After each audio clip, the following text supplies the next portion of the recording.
Hello friends, super magic રસોઈમાં મિત્રો હું આપનું સ્વાગત કરું છું। આજે હું ફરસાણ જેવા વણેલા ગાંઠિયાની રેસીપી તમારી સાથે શેર કરું છું। તો તમને ચોક્કસ મારો વિડીયો ગમશે। ગમે તો લાઈક કરજો, શેર કરજો અને સબસ્ક્રાઇબ કરવાનું તો ભૂલતા જ નહીં। તો હવે આપણે ગાંઠિયા બનાવવા માટેના ઇન્ગ્રેડિયન્ટ પણ બતાવી દઉં। એના માટે મેં જો બેસન લીધું છે, જે આપણે તૈયાર પેકેટ જ આવે છે બેસનનું, અને મરી લીધા છે 2 ટીસ્પૂન જેવા, 2 ટીસ્પૂન જેટલો અજમો છે,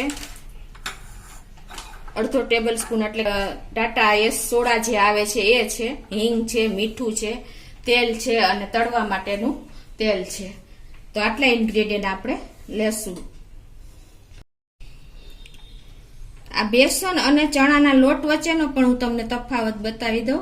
બેસનમાં સફેદ વટાણાને મિક્સ પાવડર કરીને મિક્સ કર્યો હોય છે, એને આપણે બેસન કહીએ છીએ, અને જે ચણાનો લોટ હોય છે ને એ ચણાની દાળમાંથી જ ઘરે બનેલો હોય છે, અને આ આપણે માર્કેટમાં તૈયાર મળે છે।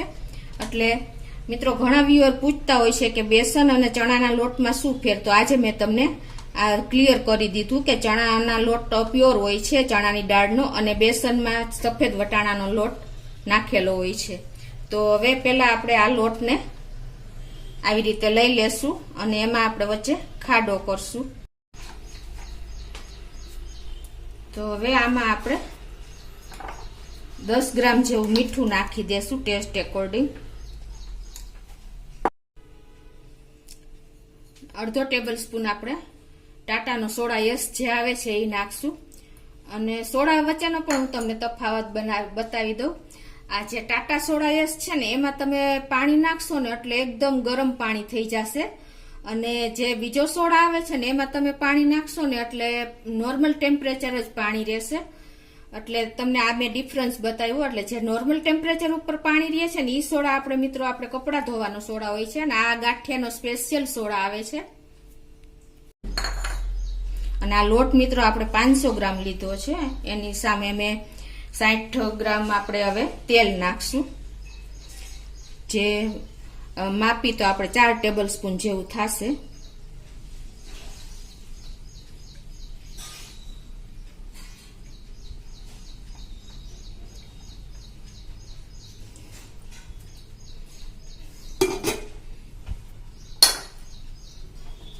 હવે આને આપણે સેજ મિક્સ કરી લેશું।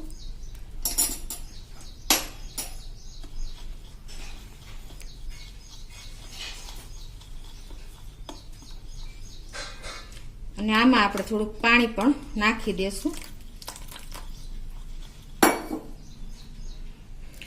અને આને હવે આપણે લોટ તૈયાર કરી લેશું। આને આપણે રોટલીનો લોટથી થોડોક કઠણ એવો આપણે લોટ બાંધવાનો છે। પાણી એડ કરતા જાશું અને લોટ બાંધી લેશું।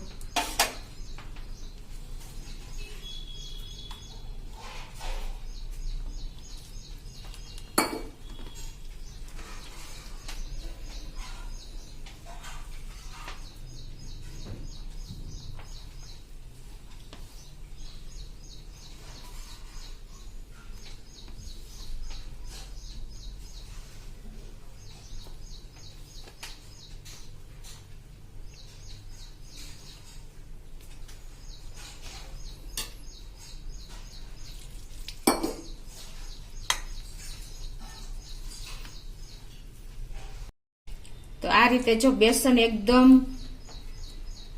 લીસો લોટ હોય છે અને ચીકણો હોય છે, એટલે આપણા હાથમાં આ રીતે ચોટી જાય છે, અને ચણાનો લોટ સેજ આનાથી જાડો હોય છે। તો આ રીતે આપણે રોટલીથી કઠણ લોટ બાંધી લેવાનો છે। અને હવે આપણે થોડુંક આપણે અહીં સાઈડમાં તેલ અને પાણી બે થોડુંક નાખશું આપણે કૂણવવા પૂરતું,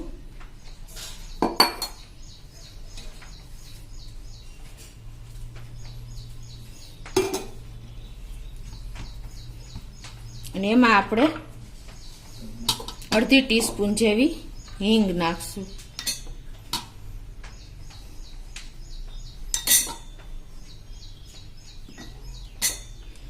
અને આને આપણે તેલમાં ને પાણીમાં સરસ મિક્સ કરી લેશું.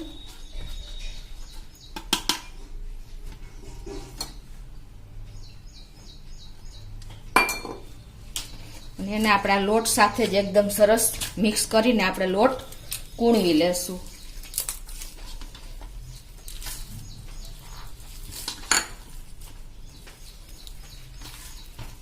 જો આપણે એકદમ સરસ કૂણવી લેવાનું છે.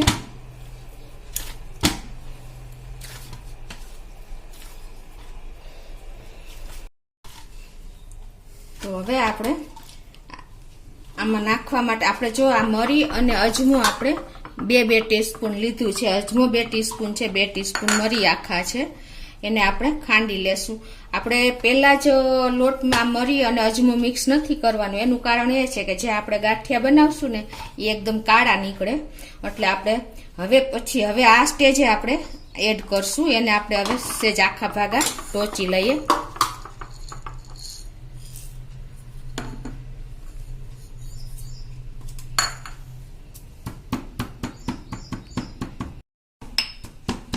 તો આ રીતે આપણે અધકચરા જેવા આપણે ખાયણીમાં તૈયાર કરી લેશું. અને હવે આપણે આ જે લોટ આપણે તૈયાર કર્યો છે એકદમ કૂણવીને આ રીતનો જો તૈયાર થઈ જવો જોઈએ. એમાં આપણે એક નાનો એવો લુવો લઈ લેશું.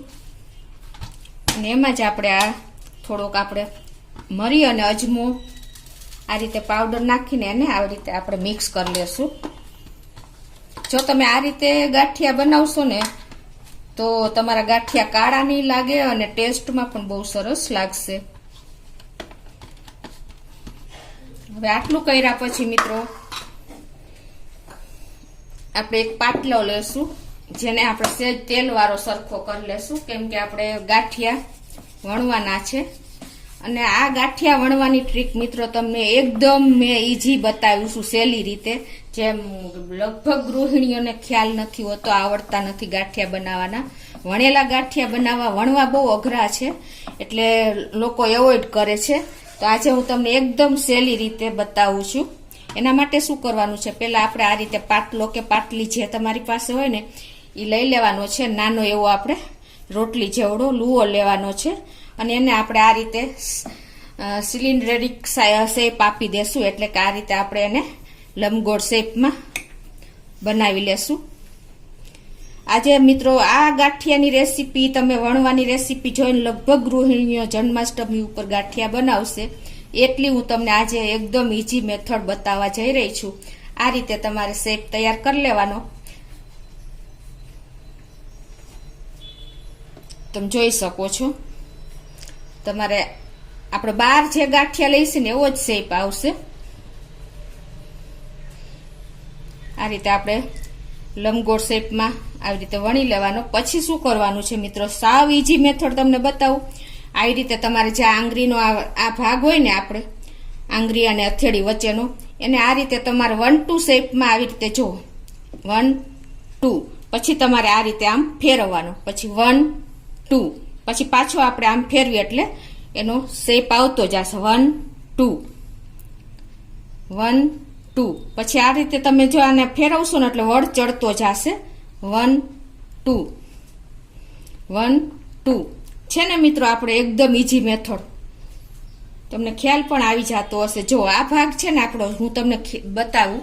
આ ભાગ આપણે આ રીતે 1-2 1-2 જે હાવ નાના કે બિગનર હશે ને એ લોકોને પણ આ મેથડ ઈઝી પડશે અને બનાવતા થઈ જશે ગાંઠિયા. એટલી મેં તમને આજે સહેલી રીત બતાવી છે. જો મિત્રો, જો પછી તમને એવું લાગે કે એકદમ પ્રોપર ભાગ લેવો છે તો તમારે આ રીતે વળ ચડાવી દેવાનો છે ને. જો આપણે બહાર જેવો જ ગાંઠિયો બન્યો, તમને ખ્યાલ પણ આવી જતો હશે. આ રીતે આપણે બધા ગાંઠિયા બનાવી લઈએ છીએ. તમને એક મેથડ એક વખત બતાવી દઉં. આ રીતે આપણે જે મરીને અજમો નાખેલો તૈયાર કર્યો છે ને લોટ, એ આ રીતે આપણે સિલિન્ડરિક શેપ આપી દેવાનો છે.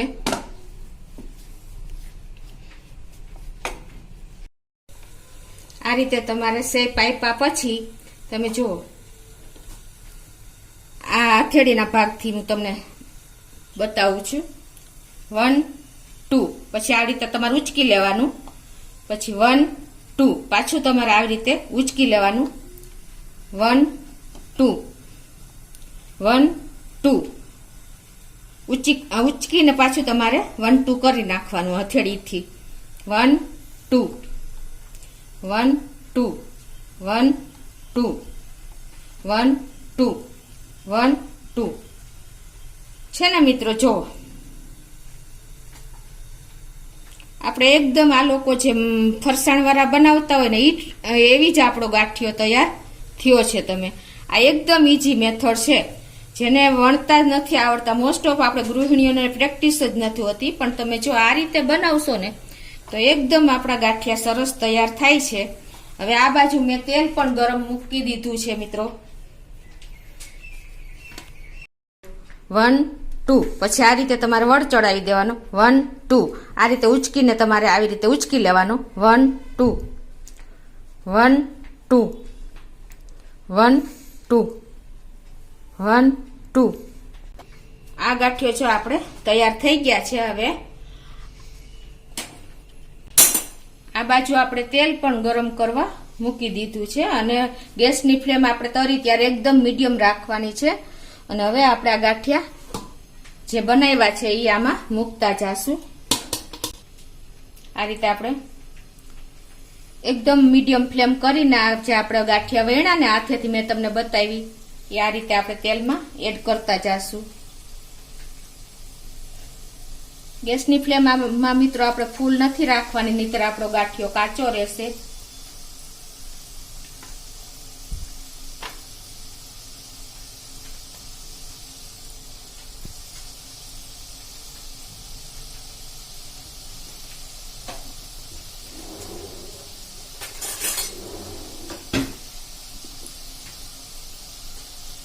અને હવે એને આપણે થોડીક વાર થાય એટલે આપણે એને ટર્ન કરી લેશું.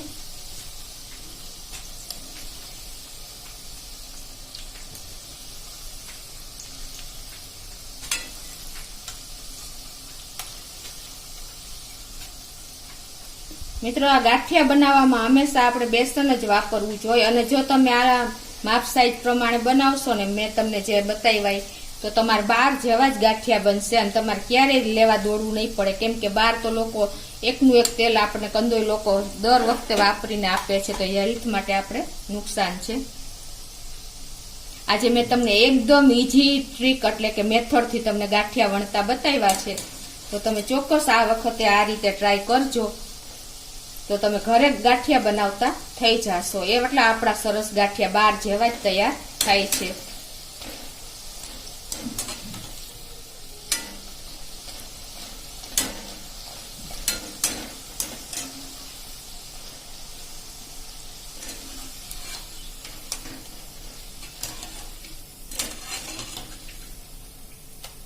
જો મિત્રો આપણો ગાંઠિયો ફાટે ને તો એકદમ આપણો પરફેક્ટ ગાંઠિયો બન્યો છે, એની નિશાની છે મિત્રો.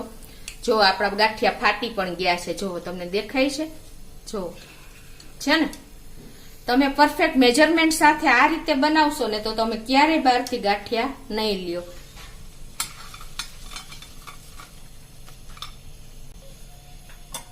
એ જ રીતે હવે આપણે બધા ગાંઠિયા તૈયાર કરી લેશું. તો મિત્રો આપણા ગાંઠિયા જો વણીને તૈયાર થઈ ગયા છે આપણે બનાવીને. તો આ 500 ગ્રામ લોટમાંથી આપણે 750 ગ્રામ જેવા ગાંઠિયા અંદાજે બન્યા છે. તો તમે ચોક્કસ આ રીતે મેં વણીને જે ઈઝી મેથડ બતાવી છે એ રીતે બનાવજો, અને તમે આ ગાંઠિયા એકદમ ફરસાણ વાળા લોકો જેવા જ આપણે બન્યા છે, જે આપણે ફરસાણ વાળાની દુકાનેથી લઈ છે એવા સોફ્ટ એકદમ રૂ જેવા નાયલોન. અને આ તમે પપૈયાના સંભારા સાથે, ગાજરના સંભારા સાથે અને તળેલા મરચા સાથે એન્જોય કરી શકો છો મિત્રો. તો તમને ચોક્કસ મારો વિડીયો ગમ્યો હશે. ગમે તો લાઈક કરજો, શેર કરજો અને સબસ્ક્રાઇબ કરવાનું તો ભૂલતા જ નહીં.